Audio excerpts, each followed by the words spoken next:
વડોદરાના પૂર્વ વિસ્તારમાં મહાનગરપાલિકા દ્વારા જનકલ્યાણ શિબિરનું આયોજન. વડોદરા મહાનગરપાલિકા દ્વારા આજરોજ શહેરના પૂર્વ વિસ્તારમાં વિવિધ સરકારી કલ્યાણકારી યોજનાનો લાભ નાગરિકો સુધી પહોંચાડવાના હેતુથી જનકલ્યાણ શિબિરનું આયોજન કરવામાં આવ્યું હતું. શિબિરમાં મોટી સંખ્યામાં નાગરિકોએ હાજરી આપી વિવિધ યોજનાઓ અંગે માહિતી મેળવી અને લાભ મેળવવા માટે નોંધણી કરાવી હતી. જનકલ્યાણ શિબિર મારફતે નાગરિકોને કેન્દ્ર અને રાજ્ય સરકારની વિવિધ જનહિતકારી યોજનાનો લાભ સરળતાથી મળી રહે તે માટે વિવિધ વિભાગના સ્ટોલ ઊભા કરવામાં આવ્યા હતા. શિબિરમાં આયુષ્માન ભારત યોજના, આયુષ્માન વય વંદના યોજના, નમોશ્રી યોજના, PMJAY લખપતિ દીદી યોજના, PM સ્વનિધિ યોજના, ફ્રી સીટ કાર્ડ, શાળા કોલેજ પ્રવેશ સહાય, રાષ્ટ્રીય વૃદ્ધ પેન્શન યોજના, નિરાધાર વૃદ્ધ અને દિવ્યાંગ આર્થિક સહાય યોજના, રાષ્ટ્રીય કુટુંબ સહાય યોજના, ગંગા સ્વરૂપ આર્થિક સહાય યોજના, મુખ્યમંત્રી લક્ષ્મી યોજના તેમજ સરસ્વતી યોજના સહિત યોજનાઓ અંગે માર્ગદર્શન અને સહાય પૂરી પાડવામાં આવી હતી. આ ખાસ કાર્યક્રમમાં રાજ્ય કક્ષાના મંત્રી અને મનીષાબેન વકીલ ઉપસ્થિત રહ્યા હતા. તેમની સાથે વિસ્તારના કોર્પોરેટર, સ્થાનિક આગેવાનો તેમજ કાર્યકર્તાઓ પણ મોટી સંખ્યામાં જોડાયા હતા. કાર્યક્રમ દરમિયાન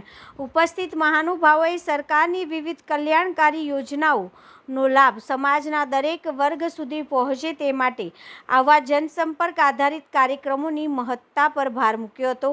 શિબિર દરમિયાન નાગરિકોના પ્રશ્નોનું નિરાકરણ લાવવા અને યોજનાઓ માટે જરૂરી પ્રક્રિયા સરળ બનાવવા માટે પણ માર્ગદર્શન આપવામાં આવ્યું હતું.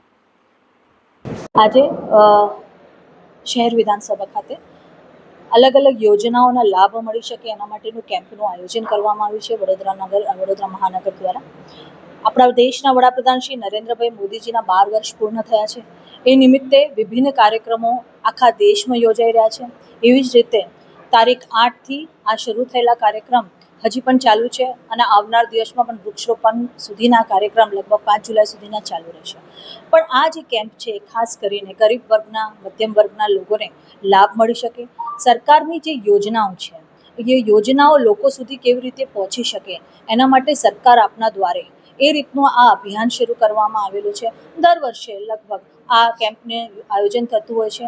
દીકરીઓ હોય કે વિધવા સહાય યોજના માટેની જે લાભાર્થી વિધવા બહેનો હોય કે વૃદ્ધ પેન્શન યોજના હોય, આધાર કાર્ડ હોય કે આધાર કાર્ડનું અપડેશન, આભા કાર્ડ હોય, જેથી કરીને હેલ્થ જર્ની બાળકની 1 વર્ષનું થાય ત્યારથી લઈને ઉંમર એની થાય 80 કે 90 વર્ષે જીવિત રહે ત્યાં સુધીની આભા કાર્ડ જે નવી વસ્તુ કાર્ડ બનાવવામાં આવ્યું છે એની પણ આજે આ કેમ્પ દ્વારા લોકોને માહિતી આપવામાં આવી છે. ખૂબ મોટા પ્રમાણમાં આજે લોકો અહીંયા આવી રહ્યા છે અને આ વિભિન્ન યોજનાઓનો લાભ લઈ રહ્યા છે.